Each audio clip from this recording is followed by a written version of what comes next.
But as usual, OCP has an answer.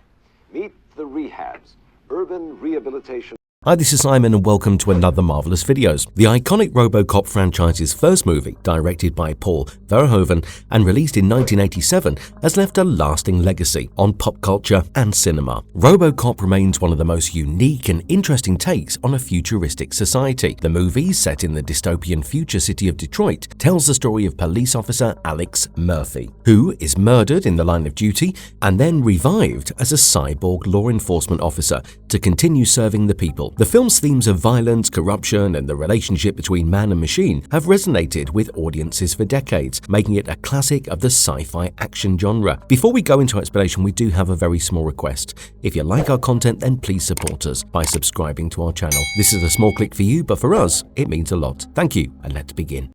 One of the legacies established by the original RoboCop movie was its unique blend on dark satire and graphic violence. The film's satirical commentary on the American consumerism and corporate greed was delivered in a style that was both thought-provoking and disturbing, making it a cult classic among fans of sci-fi. The movie's iconic costume design and special effects were also the pinnacle of cinema during that decade, and they have set a benchmark for sci-fi movies for years to come. In the franchise, a corporation that plays a major role in driving the narrative forward and acts like an antagonist is OmniConsumer Products, referred to as OCP. OCP is depicted as a powerful and morally ambiguous corporation that dominates the city of Detroit and its government and is responsible for the development of RoboCop, a cyborg police officer who serves as their enforcer, or at least he did until the righteousness of Alex Murphy proved triumphant over his unethical programming. From the very beginning, OCP is established as the central antagonist of the RoboCop franchise. The company's actions, motivations, and goals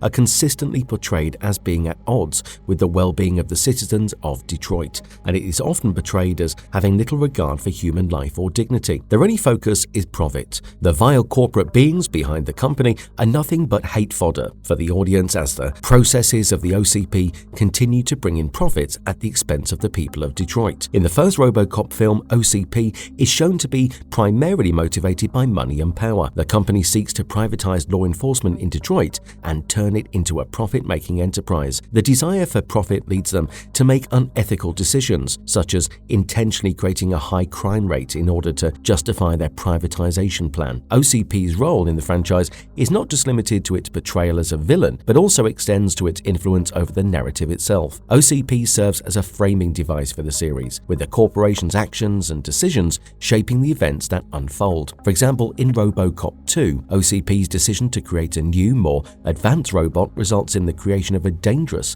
and uncontrollable machine, which for some reason is installed with live ammunition during testing. This decision ultimately leads to the destruction of the robot and the death of its creator. You would think that a multi-billion-dollar corporation that hires the best scientists from all around the world to create robotic machines with a great understanding of humanity would at least consider malfunctions or artificial intelligence uprising during testing. Funnily enough, they do not, and it results in one of the most satisfying and brutal sequences in the movie. Similarly, in RoboCop III, the OCP's decision to forcibly evict the citizens of Detroit in order to make way for a new development project is met with resistance from RoboCop and a group of rebels who hide in the underground sewer system of the city. This conflict serves as the central plot of the third film. OCP's role in the RoboCop franchise is crucial to the series' narrative and themes. The corporation's actions and motivations are used to critique corporate greed, government corruption, and the militarization of law enforcement. Without OCP, the franchise would lose a significant amount of its depth and complexity. With the importance of OCP's existence out of the way, let us dwell deeper into understanding what the corporation actually is, what its main focuses are, and who runs the whole shtick behind the curtains.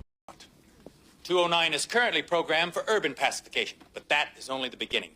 What does OmniConsumer Products specialize in? The simple answer to that question is everything. OmniConsumer Products, as the name suggests, is omnipresent when it comes to any kind of product or service that a consumer requires. Inspired by the totalitarian environment of the American economy, the 1987 RoboCop movie is timeless in its demonstration of a dystopian society that relies heavily on consumer-based products. OCP is the most dominant corporation to ever exist. They are entertained by a supposed monopoly with everything they dabbled in. As a senior president of the company would tell you, good business is where you find it. Everything from everyday use products such as toothbrushes or utensils to usually non-profit endeavors such as hospitals and prisons, OCP is everywhere. OCP is a large, diversified conglomerate that operates various industries including military technology, law enforcement, and urban development. OCP is also shown to have significant influence over the media and entertainment industries, using its power to shape public opinion and promote its own interests. Through the unfathomable amount of influence OCP has over anything that represents power in the city of Detroit, they are able to privatize each and every domain that they deem profitable. They also get away with being condemned for most of the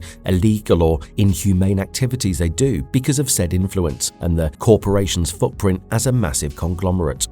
Meet the Rehabs, urban rehabilitation officers, from the blazing... Exploring the various divisions and some key executives of the organization. Majorly, OCP is divided into 3 divisions: Urban Rehabilitators, Media Break, and Security Concepts. All 3 divisions are handled by different teams with a certain hierarchy, and all the members of the divisions fall under the management of the higher-up executives of the corporation itself. The Board of Management does not participate in the process of production or development itself, and they are usually there just to finalize the decisions of the company. This can be seen in RoboCop II when the prototype of their robotic enforcer is being presented to the board. Let us learn more about the 3 divisions separately. Meet the Rehabs, urban rehabilitation officers, from the blazing... 1. Urban Rehabilitators, in short Rehabs. This division, as the name suggests, focus on evicting the citizens of Detroit so that the company can gain a monopolistic hold over the city. The Rehabs are not the most corporate-friendly decision taken by the OCP and greatly affects their image in the minds of the people. This division does not just alter the image of the company, but is the reason for the initiation of the citizen uprising against the unethical enforcement from the OCP. The team of Rehab consist of battle-hardened Amazon war veterans. They are a paramilitary force of brutes with endless weaponry, thanks to the OCP, led by Paul McDaggett. The force is hired and commissioned by the OCP to use any amount of their arsenal required to forcefully evict the citizens of Old Detroit, so that the goal of creating a perfect place for the OCP called Delta City can become a reality. These mercenaries are loudmouths, ruthless, and carry no shame in performing the inhumane deeds that they are hired to perform. With the blood of the innocents on their hands and money from the OCP, the Rehabs are seemingly unstoppable until a revolution uprising starts forming itself in the underground tunnels of Detroit City. These brave citizens are also joined by the Detroit police force that refuses to work with the Rehabs. Eventually, with the aid of RoboCop, who only wants to see justice prevail, the rebels are able to snatch the victory and defeat the Rehabs. RoboCop. Who is he? What is he? Where does he come from?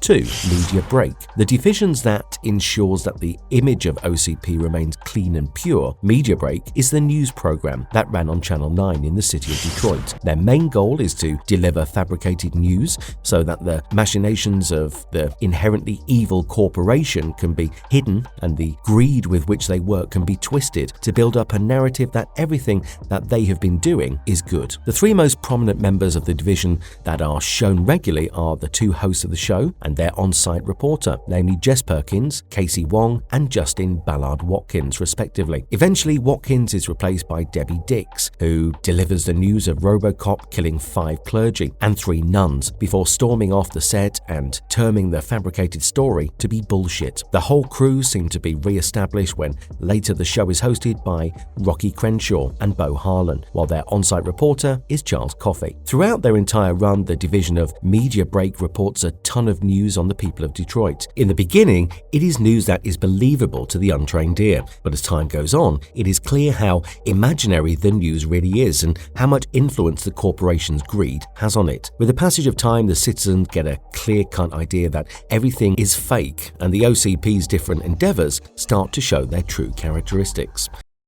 3. Security Concepts. The final division of OCP is the division that consists of the scientists behind the development of the Corp, the cyborg enforcer program that results in the creation of RoboCop. Detroit suffers a lot from its limited financial situation, and that leads the government to contact the OCP to take control of police enforcement.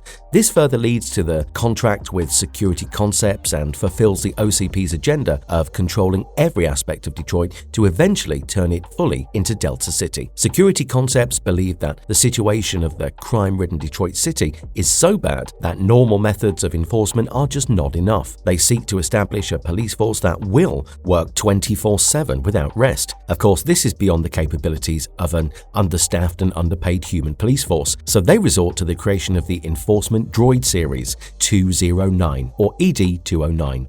This is basically a super powerful tank-like merch programmed to enforce laws with as much firepower required. Much like all the other themes following the OCP, this mecha is also destined to be sold to the military for huge profits. The division suffers miserable failures while trying to replicate their original RoboCop, and the conclusion they reach is that Alex Murphy had a stronger sense of justice and duty than any of the other test subjects, which led to his success and the failures of others. The OCP is a humongous organization, and with that size comes a huge number of executives. Some of the key executives are 1. The Old Man, always remaining somewhat of an enigma. The Old Man is revered as the CEO of the OCP. It is he who has a dream of privatizing the old Detroit City and making it into a metropolis and tightly controlled by Delta City. 2. The Senior President, Richard Dick Jones. Much like his middle name, his character figuratively shows a lot of it in his personality.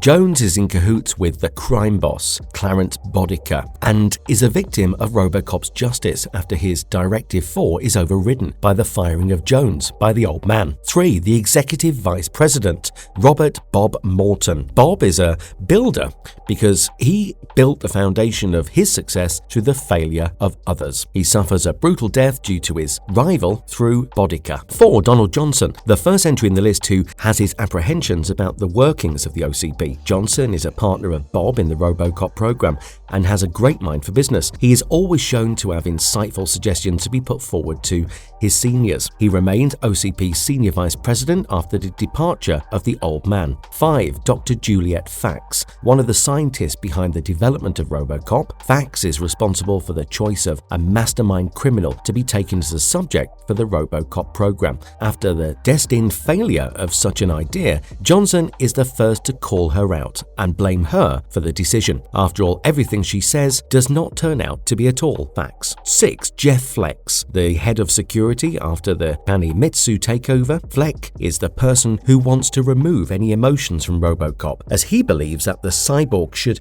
not have free will to make his own decisions. 7. The CEO. This mysterious person becomes the CEO after the Old Man is gone, after the takeover of the OCP by Mitsu Zaibatsu. The CEO is a merciless person and has a short temper. 8. Paul McDaggett. As mentioned earlier, Paul is the leader of the Rehabs. He is eventually killed by the explosion of the bombs linked to the Otomos. Apart from these 8 crucial members of the OCP, there are several other high-leveled executives such as the chairman, the chairwoman, Aubrey Fox, Chip Chaikin, and Damian Lowe.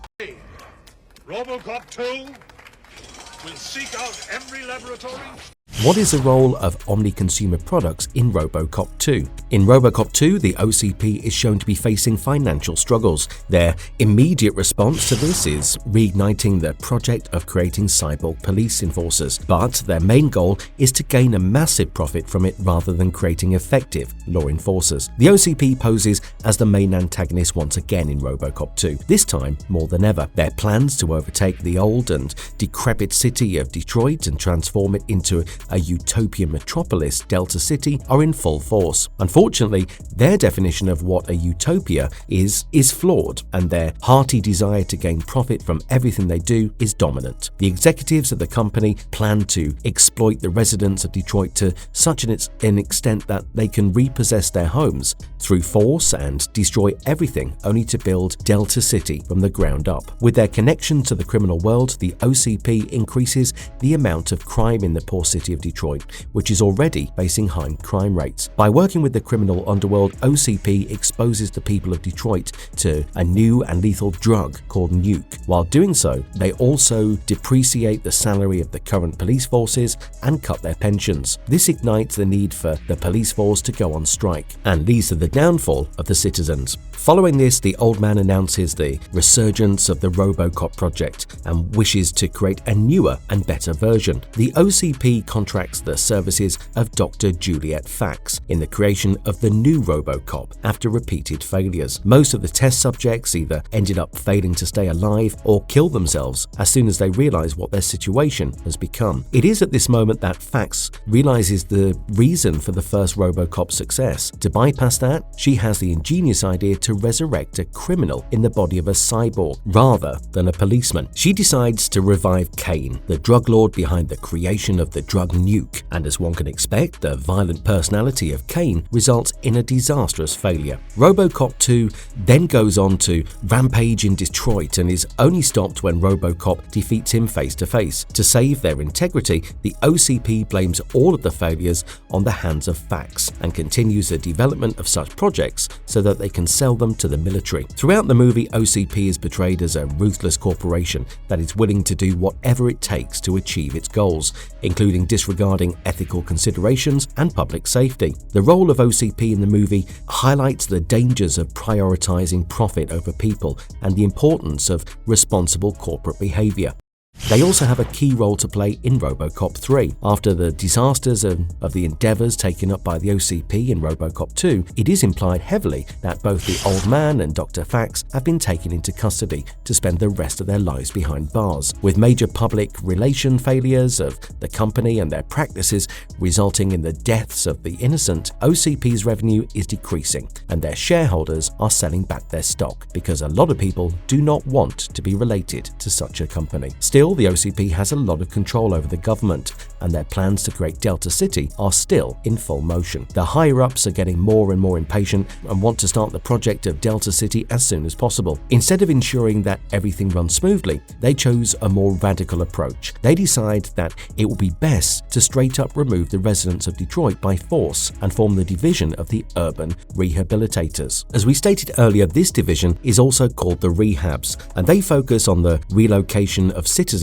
of Cadillac Heights by force. With the subsequent crime growth and the insurgence of the Rehabs, the police force is overpowered and forced to back down. Meanwhile, in a massive takeover, OCP is acquired by the rival Kanemitsu Corporation, run by the CEO Kanemitsu himself. With their acquisition, they employ a new president who wholeheartedly accepts the dream of Delta City. With the powers and influence of Kanemitsu, OCP is able to use extra resources and manufacture the Otomo droids that will aid the Rehabs in their mission. Seeing all of this take place, RoboCop and the police force of Detroit side with the resistance from the rebellion of the citizens by defecting from their positions in the pursuit of justice. The ever-increasing crime and corruption of the city leads to a new intensity of motivation in the rebellion. Due to the heroic actions of Nico Halloran, one of the members of the resistance, and the assistance of Dr. Marie Lazarus, the actions of the OCP are exposed in a huge broadcast. The officers behind the corrupted ways of the OCP are showcased to the whole of Detroit, and the suffering of the citizens of Cadillac Heights is displayed. Due to this, OCP's public image is completely destroyed, and they are put under strong investigation for their actions. This results in the OCP liquidating all of its assets and filing for bankruptcy. With this, the OCP's tyrannical leadership and monopolistic hold over Detroit is finished, and the citizens of Cadillac Heights end up triumphant in their fight for justice.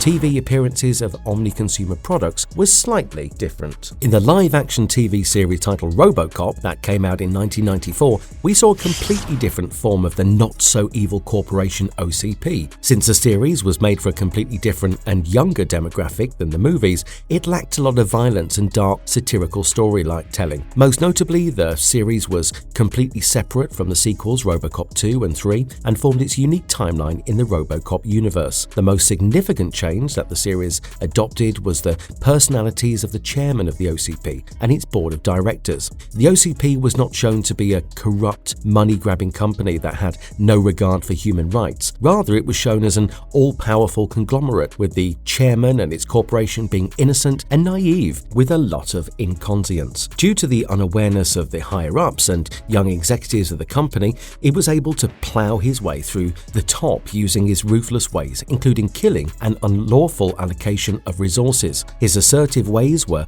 only a means to fulfill the idea of establishing Delta City under the artificial intelligence. All of these processions were the machinations of a cyber-terrorist. This cyber-terrorist did not aim for world domination, rather they wanted to see humanity suffer and perish. To do that, they wanted to instill a virus in computers and human beings alike, which would result in their destruction. In the series, the whole of OCP was not evil and corrupt, but the resources and the influence of the OCP were used by unfair means for lethal activities. Impact on OmniConsumer products in the sci-fi genre. One of the most prominent themes in the RoboCop story is the dangers of the corporate power. The OCP corporation is portrayed as a powerful, profit-driven entity that is willing to sacrifice the well-being of citizens for its own gain. The story warns of the dangers of allowing corporations to have too much influence over society and highlights the potential for abuse of power that comes with unchecked corporate influence. The creation of RoboCop, a cyborg law enforcement officer, raises questions about the role of technology in society and its potential consequences. The story explores the ethical implications of creating advanced technologies and the responsibility that comes with their use. We see a tremendous amount of violence that follows such advancements, most notably the death of innocent people due to the failures of the OCP in creating a successful and righteous copy of the first RoboCop. It is safe to say that humanity has lost a lot of power over the realization of their dreams, but these dreams should be thoroughly investigated before making them a reality.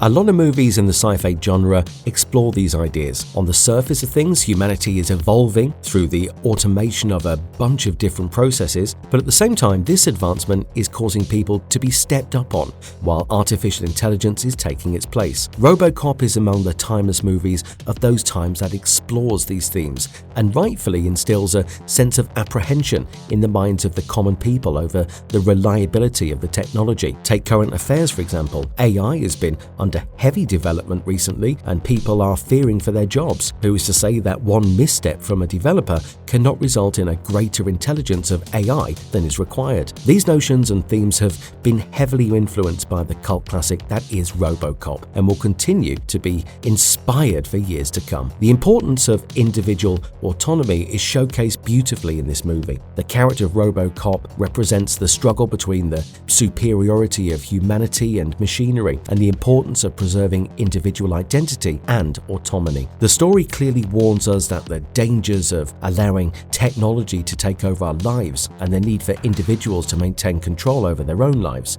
Much like OCP in the movies, humanity is bound to make mistakes, but it is essential that, unlike the OCP, we make our decisions without the foundation of corruption and greed. The themes and messages undertaken by the RoboCop franchise's story reflect a cautionary tale about the dangers of unchecked corporate power, the impact of technology on society, and the importance of preserving individual autonomy. The story serves as a reminder of the potential consequences of failing to address these issues, and the need for individuals and society as a whole to remain vigilant in the face of technological and corporate advancements. One of the most recent and relatively harmless forms of this in the current affairs of the world comes from none other than YouTube. Recently, YouTube provided the official channel of Marvel with a custom plaque to celebrate 20 million subscribers. YouTubers like Jacksepticeye and Markiplier spoke up about this, and they believe just because Marvel is a corporation, they do not deserve better treatment. In this case, the various people involved are staying vigilant and calling out the greed of corporations, even though it is such a minor subject of confrontation. What do you think about it? After everything we've discussed in this video today, what are your thoughts about this situation? Make sure you comment down below and let us know.